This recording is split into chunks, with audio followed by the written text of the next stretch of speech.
안녕하세요.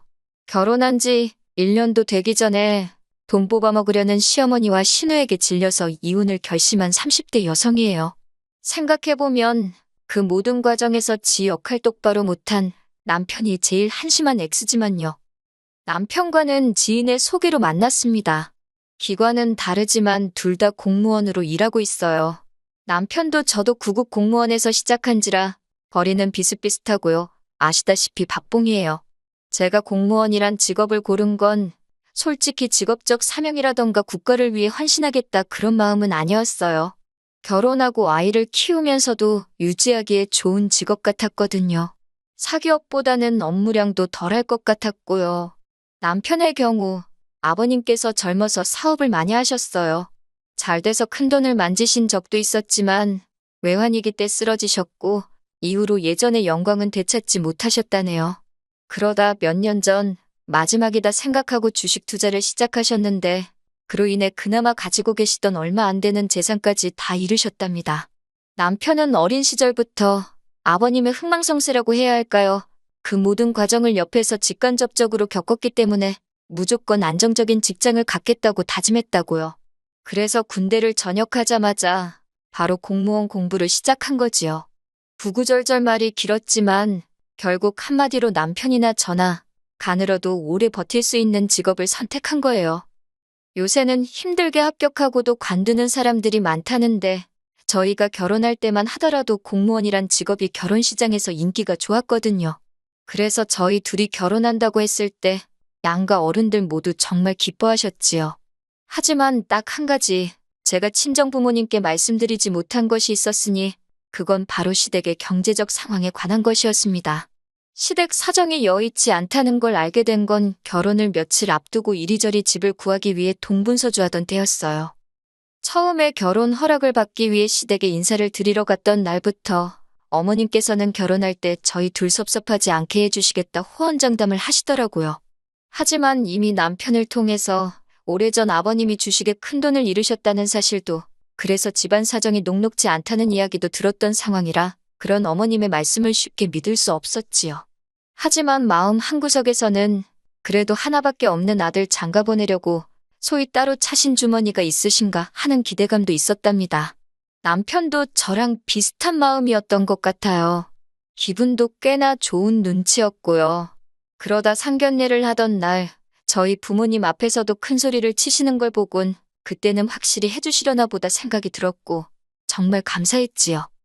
저희가 모아둔 돈과 친정에서 보태주시는 돈 그리고 어머님이 얼마를 해주실진 모르지만 솔직히 적어도 5천은 해주시지 않을까 하는 생각에 예산을 대충 그렇게 잡고 신혼집을 알아보기 시작했어요. 그리고 결혼식을 코앞에 둔 시점에서는 신혼집으로 마음에 드는 몇 개의 매물을 두고 이리저리 비교를 하고 있었지요. 하지만 어머님께서 정확히 얼마를 언제 주시겠다 가타부타 말씀이 없으시대요. 그런데 저나 남편이나 어머님 말씀을 어찌나 믿고 있었는지 설마 하는 생각보다는 어떻게 여쭤봐야 어머님 기분을 안 상하게 할 수 있을까 그게 더 걱정이 되더라고요. 그러다 정말 이제는 결정을 내려야 된다 싶어서 남편과 시댁을 찾았습니다. 참고로 시댁도 친정도 그리고 저희 집도 다 서울에 살고 있었기 때문에 왕래하는 것 자체가 어렵고 힘들진 않아요. 시댁에 도착하니 어머님 아버님 두 분 다 댁에 계셨어요. 그런데 아버님께서는 저희가 온 걸 무척 반가워하셨지만 어머님이 보여주시는 태도는 뭔가 저희를 피하시는 눈치였지요. 그때 불현듯 불길한 느낌이 왔어요. 그리고는 아니나 다를까 어머님께서 해주기로 했던 돈은 못 해줄 것 같다 하시는 겁니다. 남편이 먼저 그게 무슨 소리냐고 약간 높아진 언성으로 물으니 어머님께서 그걸 바로 꼬투리 잡듯 지적하시며 돈을 맡겨놓았느냐 하시는 거예요. 그러면서 너희는 둘이 탄탄한 직장도 있지만 당신들은 나라에서 주는 연금으로 버티고 사는데 기어이 돈을 받아가야겠냐고 그렇게 결혼하면 니네 마음은 편하겠냐고 저희 둘의 양심에 물어보라나요. 제 성격이 원래 좀 긍정적인 편이에요. 안 좋은 상황에서도 좋은 것만 보려고 하는 편이고 그래서 이 와중에도 어머님한테 5천만 원만 기대해서 다행이다 그런 생각을 했지요. 그 정도면 대출을 받아도 허덕이며 갚아야 할 정도는 아니다 싶었고요. 그래서 친정 부모님께도 말씀드리지 않았어요. 결혼을 앞두고 걱정하게 하기도 싫었고 중간에서 난처해질 남편을 생각하니 그것도 마음이 안 좋았으니까요.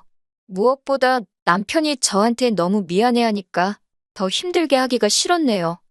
비록 약간의 애로사항이 있기는 했지만 저희는 그렇게 부부의 연을 맺었습니다.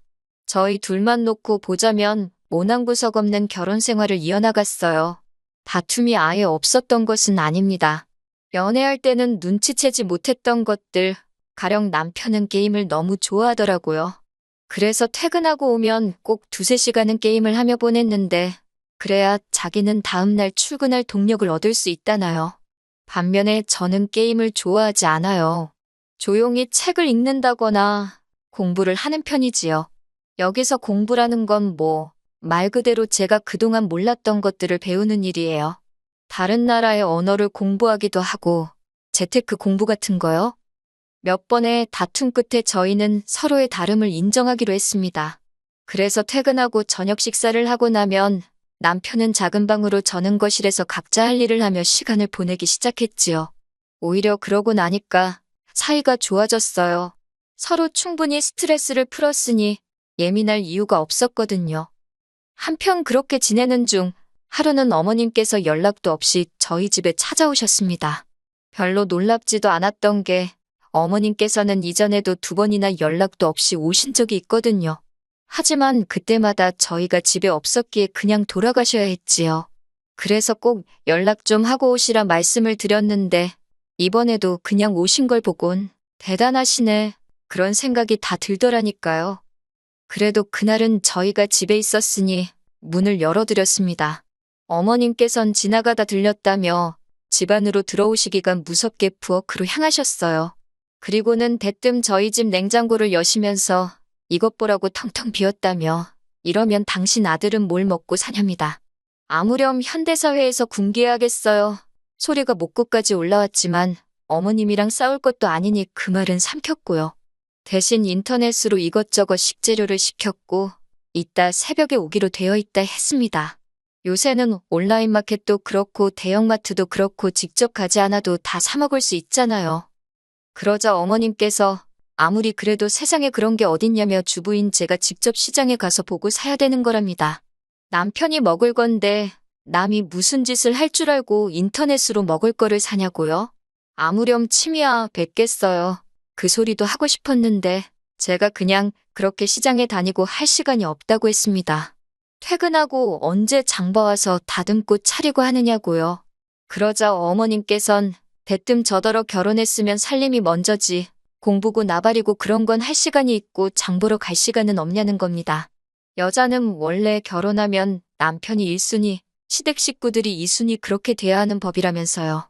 당신도 여자고 딸도 있으면서 어떻게 저런 소리를 아무렇지도 않게 하시나? 신기하대요. 한편 그 와중에 제가 공부하는 건 또 어떻게 아신 건가 싶어서 남편을 쳐다봤어요. 그러자 남편이 나중에 그러더라고요. 제가 공부하는 게 대단해 보여서 신우한테 이야기를 했는데 그 이야기가 어머님한테 들어간 것 같다고. 아무튼 그래서 공부랑 장 보는 건 별거고 그러면 게임하는 어머님 아드님이 장을 보는 게 더 맞겠다 했습니다. 남편은 차를 갖고 출퇴근을 하고 저는 대중교통을 이용하고 있었으니까요. 제가 남편더러 어머님 말씀 들었냐며 앞으로 쓸데없이 집에 와서 게임 같은 거 할 생각 하지 말고 집에 올 때 시장 들려서 장 봐오라고 했어요. 그러면 밥은 내가 차려주겠다고요. 어차피 저는 요리하는 건 좋아해서 밥은 늘 제가 했고 뒷정리는 남편이 했는데 남편 일거리만 늘어난 거예요. 그러자 어머님 얼굴이 진짜 금방이라도 터질 듯 빨개져서는 어이가 없다며 저더러 내가 너한테 하랬지 네 남편 시키랬냐고 목소리를 높이시대요. 그래서 저도 남편 입으로 들어갈 건데 자기가 보고 사는 게 제일 마음 편하지 않겠냐고 했습니다. 제가 무슨 짓을 할지 모르잖아요라고 어머님이 하신 말씀대로 돌려드리니 더는 아무 말씀도 못 하시대요. 어머님이 씩씩대며 돌아가셨고 저라고 마음이 편하기만 한 건 아니었습니다. 착한 며느리 소리 듣기는 글렀구나 싶었는데 그게 뭐라고 저도 사실 착한 며느리, 좋은 며느리가 되고 싶었거든요. 그런데 첫 단추부터 잘못 기운 셈이니 그래도 할 말은 해서인지 한편으론 후련하기도 하대요.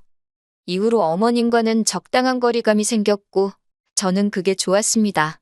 그런데 문제는 신우가 이 꼴을 못 보더라고요.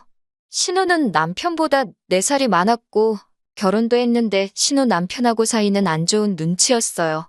남의 부부 속사정이야 제가 알 수도 없고 관심도 없지만 남편 말로는 두 사람이 상극이랍니다. 그래도 왜인지 이혼은 안 하고 산다나요. 아무튼 그런 신우가 자기가 무슨 어머님의 대변인, 변호사라도 된다 싶었나 봐요. 신우는 걸핏하면 저에게 전화를 해서 자기 어머니, 그러니까 어머님이 얼마나 마음이 여리고 고운 심성의 소유자인지 그리고 아들인 남편을 얼마나 끔찍히 아끼셨는지 고생을 많이 하셨다며 그러다 한 번은 자기는 자기 어머니만 생각하면 눈물이 난다고 훌쩍이길래 저도 저희 친정어머니 생각하면 죄송하고 감사하고 그렇다고 솔직히 딸들은 다 그렇지 않냐고 쏘아붙여버렸습니다. 유난도 적당히 해야지. 무슨 심파극 찍는 것도 아니고 그날따라 못 들어주겠더라고요. 한편 시간이 흘러 저희가 결혼한 지 8개월쯤 되었을 때였어요. 어머님 아버님 결혼기념일이 다가오고 있었지요. 용돈으로 한 100만 원 드릴 생각이었습니다. 친정부모님도 얼마 전 결혼기념일로 여행을 다녀오셨는데 100만 원 드렸거든요. 그마저도 안 받겠다 하시는 걸 제가 꼭 받으셔야 한다며 드렸네요. 그런데 어머님 아버님은 친정부모님하고 다르시더라고요. 특히 어머님께서는 당신이 먼저 500만 원을 달라고 하시는 겁니다. 어머님의 태도도 태도지만 액수에 깜짝 놀랐어요. 500이면 저희 둘 중 한 사람 월급을 넘는 금액이니까요. 제가 그렇게 큰 돈이 왜 필요하시냐 하니까 니네 부모도 얼마 전에 여행 다녀오지 않았냐며 당신들도 여행 가려고 한답니다. 이 이야기는 또 어떻게 아셨나 궁금했지만 일단은 저희 부모님은 당신들 돈으로 가시는데 제가 용돈을 드린 거라고 말씀드렸어요.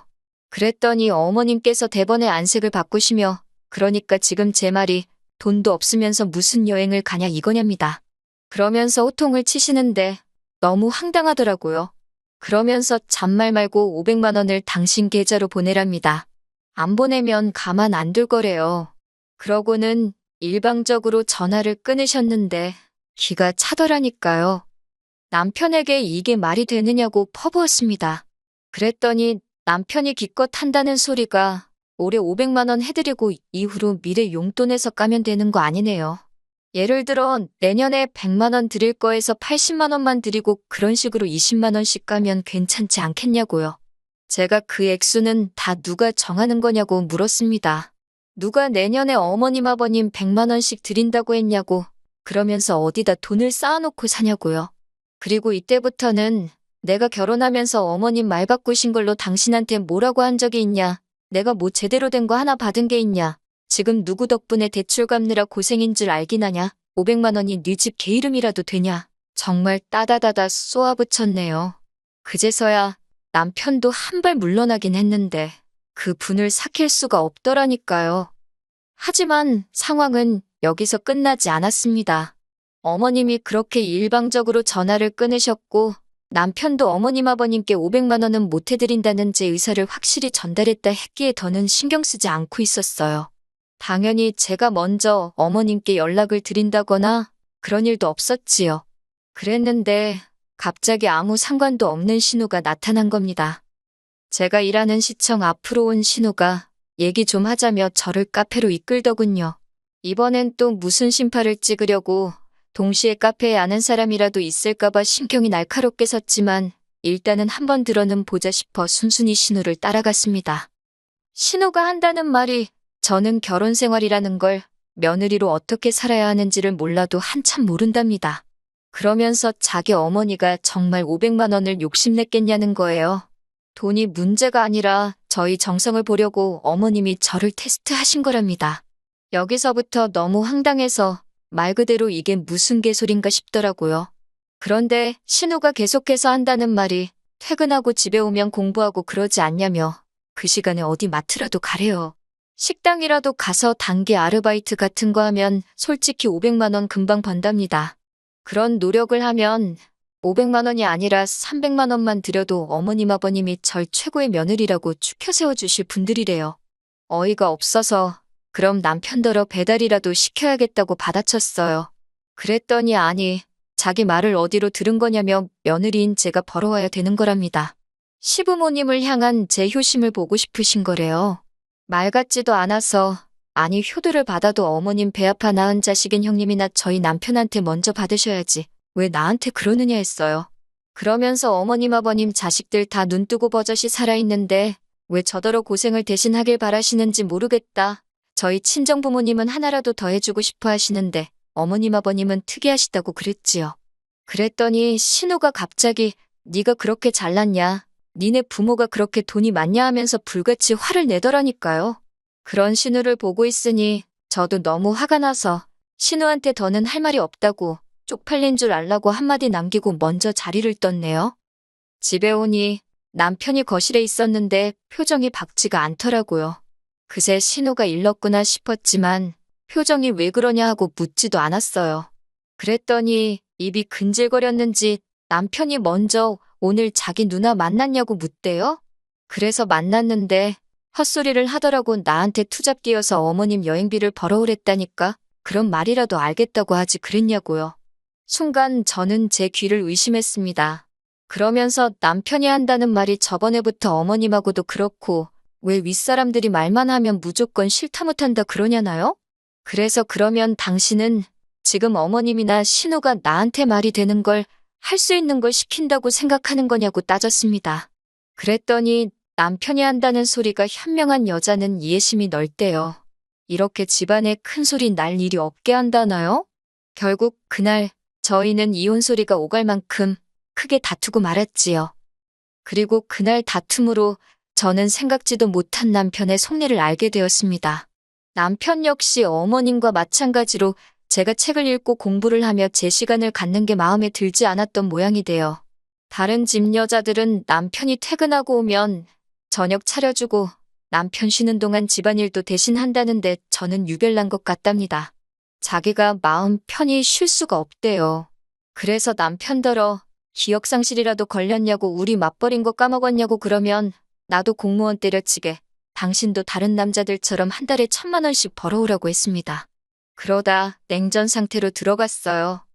어머님 아버님 결혼기념일은 다가오지 아마 남편 똥줄이 타긴 했을 거예요. 하지만 다 자업자득이다. 이제 그나마 100만 원 드리려던 것도 괘씸해서 한 푼도 안 드리기로 마음먹었지요. 그리고 뭐 남편도 자기 비상금 정도는 있을 거란 생각도 있었고요. 참고로 저희가 결혼할 때 제가 해온 돈이 더 많아서 경제권을 제가 갖고 있었어요. 그러다 정말 결혼기념일까지 3일을 앞두고 남편이 먼저 말을 걸더라고요. 아버님이 어디서 무슨 말씀을 듣고 오셨는지 비행기는 죽어도 안 탄다고 하셨답니다. 당사자가 비행기를 안 탄다 하니 당연히 해외여행은 없던 일이 되었지요. 그리고 그 대화를 계기로 남편이 조금씩 제 눈치를 보면서 저랑 대화를 시도하더라고요.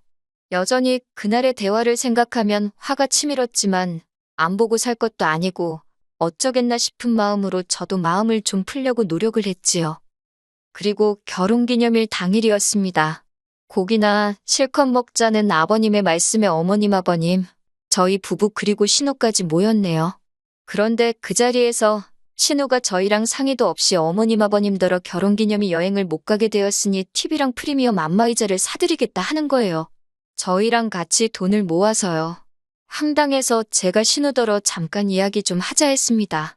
그랬더니 신우가 자기가 벌써 다 알아봤는데 다 합쳐서 한 700만 원이면 된다고 신우, 그리고 저희 남편이 이렇게 셋이 돈을 모아서 사자대요.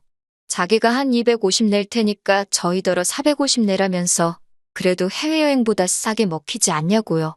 그래서 그렇게 계산하면 왜 셋이냐? 언니 남편도 있으니 넷으로 해라. 그렇게 말하고는 아니 그게 아니지 싶어서 아니 안 산다고. 그럴 돈이 없다는데 진짜 왜 이러냐고 제가 화를 냈어요. 그랬더니 저더러 그까지 푼 돈 가지고 왜 자꾸 일을 키우냐입니다. 그때부턴 진짜 쪽팔리고 뭐고 할 거 없이 고깃집 복도에서 신우랑 저랑 언성이 높아지기 시작했어요. 그러자 어머님이 뛰어나와서는 당연히 신우 편을 드셨지요. 저더러 돈밖에 모른다면서 아주 그냥 가족을 위해서 이런 한 푼 쓸 생각이 없다나요. 그러자 남편이 저를 잡아 끌고 나갔습니다. 제가 뭐라고 말 한마디 해보기도 전에 자기가 그렇다고 제 편을 들어준 것도 아니고 말 그대로 저를 끌고 나가더라고요. 제가 남편더러 이게 다 무슨 일이냐고, 당신 가족들 왜 우리한테 돈을 뜯어가지 못해 안달이냐고 제가 소리를 질렀습니다. 그랬더니 남편이 저도 잘한 게 없답니다. 왜 그렇게 인색하게 구냐고 그래요. 어머님 아버님 결혼기념일이 매달 있는 것도 아니고 1년에 한 번 그까짓 500만 원 드리는 게 그렇게 어렵나고요. 저도 결국 가진 거라곤 그거 두 쪽밖에 없으면서 왜 당신 가족들은 이렇게 주제 파악도 못하냐고 했습니다. 그러면서 더는 말할 것도 없다고 이혼하자고 했어요. 노후 준비도 안 되어 있는 시부모님도 부담스럽고 저렇게 앞뒤 생각 없이 내질러대는 신우도 밥 마시고 무엇보다 당신이 못 믿어 못 살겠다 했지요. 당장 오늘 밤이라도 짐 챙겨서 시댁으로 가라고 했어요. 장가 올 때 가져온 돈은 내가 계산해서 보내줄 테니까 가라고 했네요. 참고로 어머님 아버님이 곧 정리하신다고 약속하긴 하셨지만 남편 앞으로 받아놓은 대출이 있어서 혼인신고는 안 하고 있었어요. 정말이지 신의 한 수였다니까요.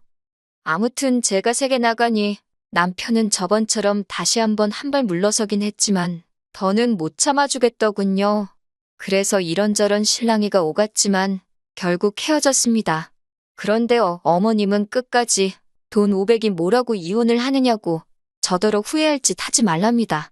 그 돈 이제 들어와서 줘도 안 받는다 하시는데 저희 어머님 분명히 또 달라고 하실 분이거든요.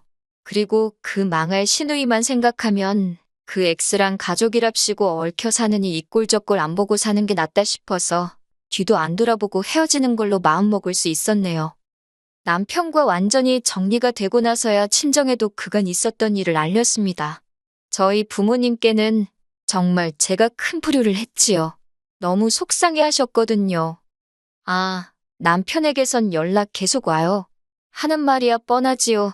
자기가 생각이 짧았다. 미안하다. 한 번만 더 기회를 주면 영원히 제 편이 되어주겠다. 됐다고 했어요. 나 자신은 내가 지킬 거라고. 당신은 이제 필요 없다고요. 그리고 저는 이후로 공무원 일을 하면서 틈틈이 전문직 공부를 시작했어요. 아직 1차만 합격한 상황이라 뭐라고 말씀드릴 순 없지만 잘 될 것 같은 기분이에요. 당분간은 더 나은 삶을 목표로 그것만 바라보며 정진하려고 합니다.